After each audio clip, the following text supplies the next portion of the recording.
Chair recognizes the gentlelady from New Mexico. Thank you very much, Mr. Chair. I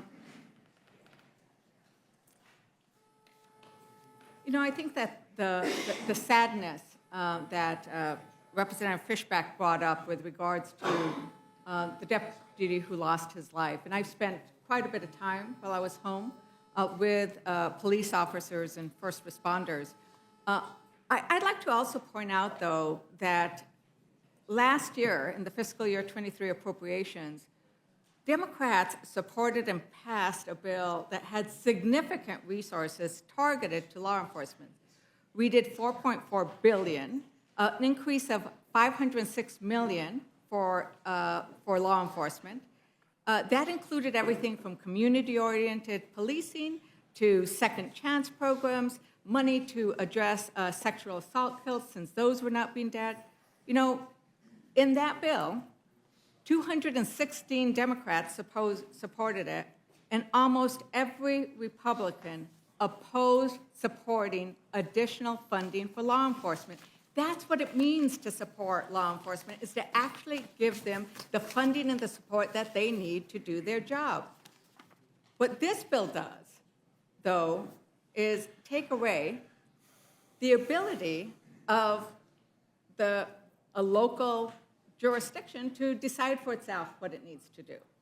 And it is once again, as you pointed out, Ranking Member, another kind of waste of time when there is so much more that our constituents want us to do. Thank you for raising the issues with regards to gun violence. As we were discussing the fact that we are not addressing gun violence, a statistic that makes my heart cry is that right now, for every kindergarten child that is in school right now, if you go to their classroom, one of them will not live to adulthood. I've been in those classrooms where, because we fail to address the scourge of gun violence and the fact that it is the greatest killer of all children, that I have walked into those classrooms. Which child? Which child is not going to make it? Because we failed to address gun violence. That's what's important to do, not interfere with local governments. Chair Comer, thank you very much for when you were here last, for our discussion with regards to local control. And as you know, I am, I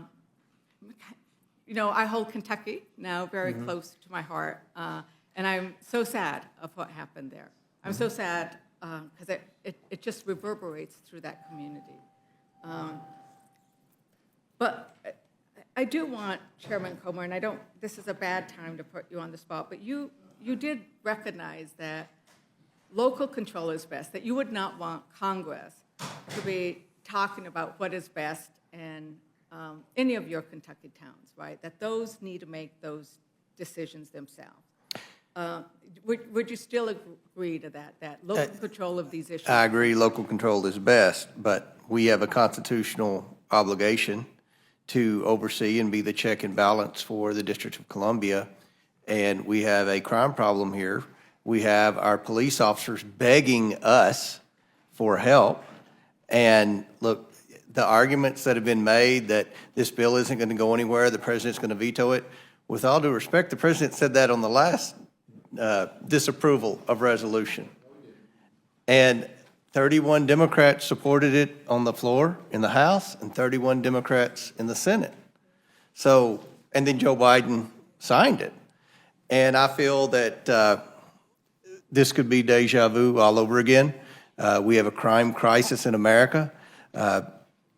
We have people on the other side of the aisle that are all over the board on funding or defunding the police. At the end of the day, this is something our police are begging for. And look, I'm all about holding people accountable. And 100% of the resolution wasn't bad, but the overwhelming majority of it was bad. I want to hold bad government employees accountable. We argue all the time in the Oversight Committee. I feel like Mr. Connolly, Mr. Ashton spend a lot of their time defending poor performers in the federal workforce. So I'm all about terminating poor performers. But at the end of the day, the bad in this bill significantly outweighs the good. And I think that, with respect to wasting time, one of the biggest issues in America, and it's a bipartisan issue, is crime. And this is the poster child for crime in Washington, D.C. We can do something about it. And HJ Resolution 42 is a step in the right direction. I will yield to. Just for the record, in the last SAP, the president did not say he would veto the bill. I'm sorry? The president did not say he would veto the bill in the previous example. I thought he was whipped. It was my understanding that he said he was not opposed say- to the bill. Yeah, I he think did we not- said that in the Rules Committee. I think you said that in Yeah, the Rules. he did not say he would veto But he it. signed it. So Okay. for the record, difference. we Oh, did okay. receive. All right. we For did the sake of accuracy. Okay. So for the record, we did receive a veto, and Ranking Member Raskin, would you like to address? Thank you, Ms. Leger. That's what he said the last time, too, though. No, he didn't. Okay. Yeah. I must have misunderstood. Mr. No, thank you for that correction, because I know he never said he was going to veto it, but he has said repeatedly he will veto this legislation. But, so my good friend from Kentucky invoked the specter of defund the police. You know, I've never heard a member of our committee, this committee, any committee, talk about defunding the police, although we have a number of members of the committee on Chairman Comer's side who now talk openly about defunding the FBI and defunding the ATF. And that's not a position. Defunding certain people at the top, fat cats at the top that aren't complying with the Constitution, that are weaponizing the federal government. Wait, are you Just agreeing with one or defund- two bad apples, I holding never- bad apples accountable. Yeah, I never quite heard that reservation or caveat to it. They are saying it's time to defund the FBI and defund the ATF. So if you're interested in defunding any law enforcement units, including America's national law enforcement agency in the FBI, it's the other party you'll be looking to. Well, Don't and come to the Democratic Party, because nobody's interested in that. Right, and that's what the appropriations bills are about. We have actually supported funding the police. We have increased the funding for the police, and that is where it is. The budget reflects your values, and we funded the police. So I'm going to go ahead and move on because we want to get down to vote, but I'd also point out that many of the pieces that we see in this DC law are actually enacted in many jurisdictions, such as prohibiting the use of neck restraints, which Texas provides. So there are numerous aspects of this which are consistent with jurisdictions both where Republicans lead and Democrats lead. And with that, I will yield back. The gentlelady yields back. Chair thanks the gentlelady. Chair recognizes the gentleman from South Carolina. For the sake of time, you know, I'm so tired of hearing anti-police rhetoric.